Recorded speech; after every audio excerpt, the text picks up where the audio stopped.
Welcome to my in-depth review of the Mazda CX-30. You are watching Cars 24 and welcome to another video.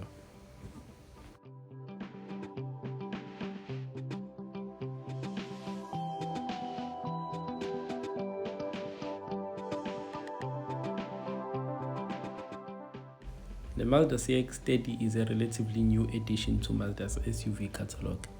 It's slot just in between the CX-3 and the CX-5. This car is based on the Mazda 3 hatchback and shares many features with it. The CX-30 competes in a very tough segment dominated by VW T-Roc and the Audi Q2. In my opinion, I think it holds its own, and I'll explain why.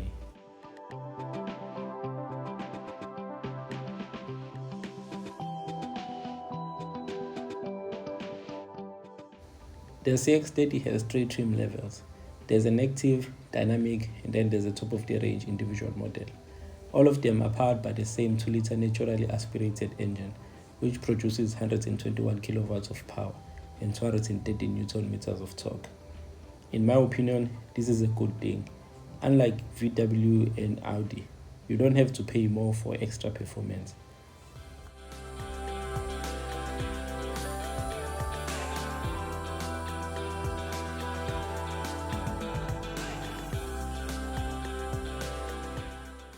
In front, you are greeted by this long and pointed nose. You have slim octopus-shaped LED headlamps and some fog lamps at the bottom. Overall, the front end looks aggressive. These chrome finishes extending from one headlamp to the other add that premium feel to the car.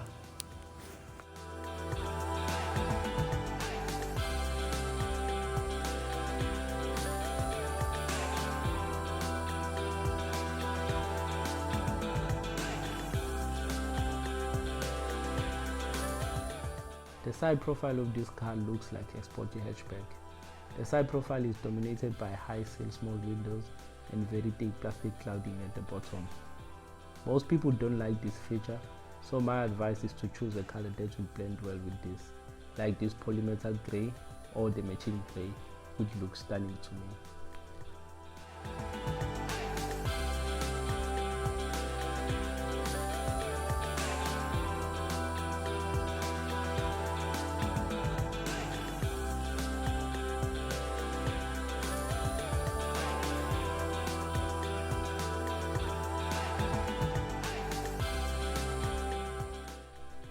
The bed profile of this car looks almost similar as the Mazda 3.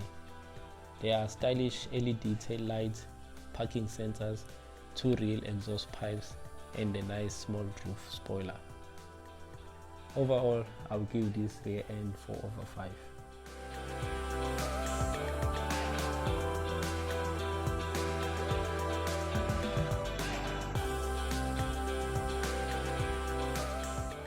Now let's look at the interior of the CX-30.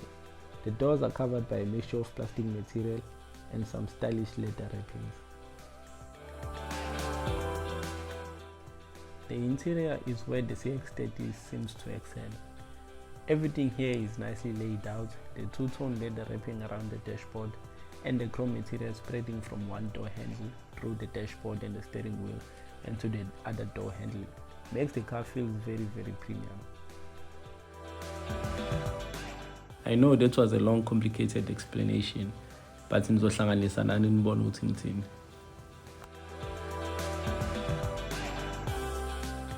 In my opinion, I would take the design of this car's interior compared to the VW T-Roc and Audi Q2.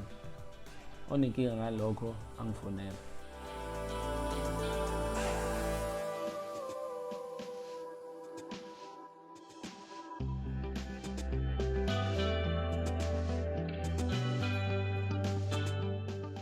This car features a dual zone climate control, a nice small storage area at the back, two well-positioned cup holders, an automatic gear knob, and an electronic parking brake.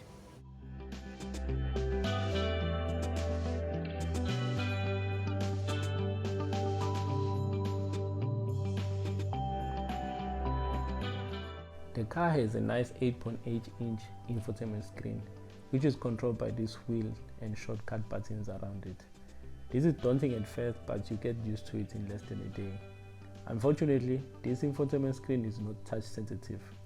Mazda claimed that the majority of accidents are secondary to using a touch screen.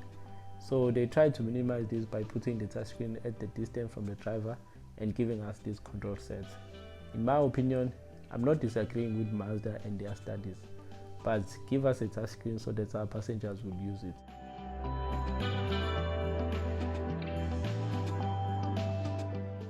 Moving on to the central screen, this had old-fashioned look and only the middle dial is digital. There's not much you can do with it. And my favorite is this one, which shows the back of the CX-30. This car has a heads-up display which comes as standard. This feature doesn't add too much value to the car, but it's a cool feature to have.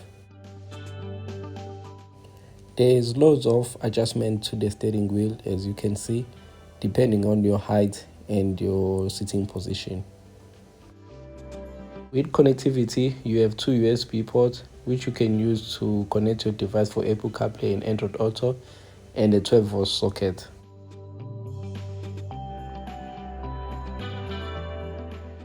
In terms of storage, you have big door bins which you can store your food if you don't want to share with your passenger, a glove box and an adjustable armrest with some extra storage.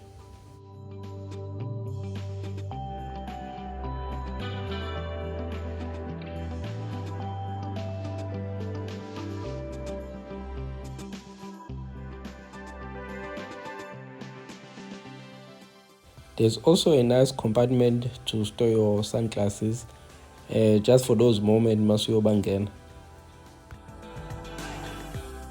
At the back, you have some extra storage behind both front seats.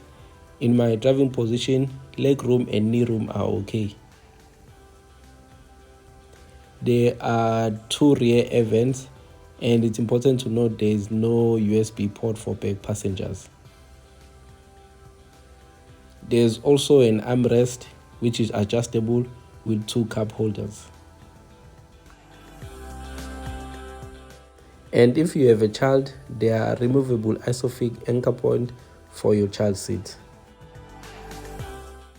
Moving on to the boot, this boot is nice and wide.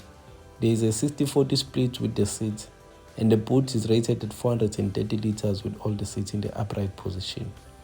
With rear seats folded, the space rises to 1,406 liters. And there is an extra compartment for your spare wheel, as you can see.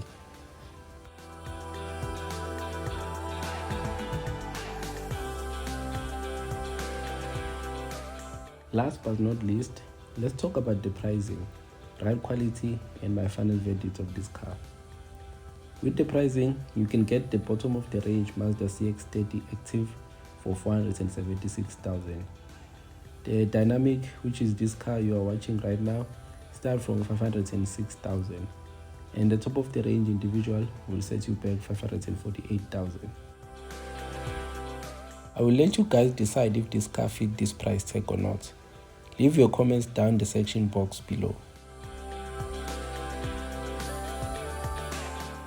In my opinion, the ride quality and handling of this car is outstanding.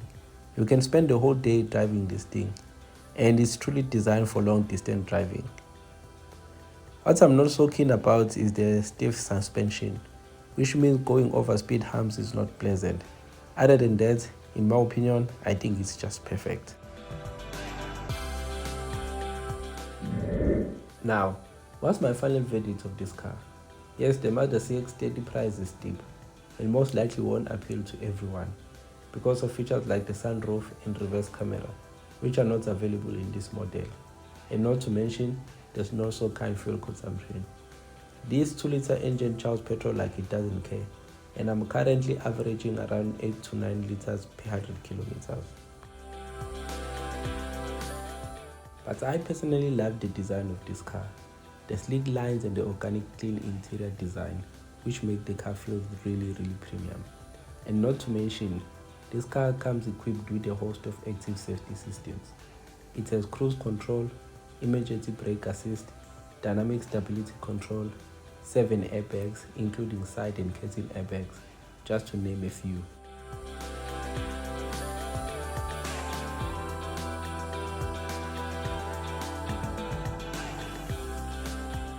If you happen to enjoy this video, please like and comment your suggestions to make the channel grow. And don't forget to subscribe for more car reviews. Nisale kahle.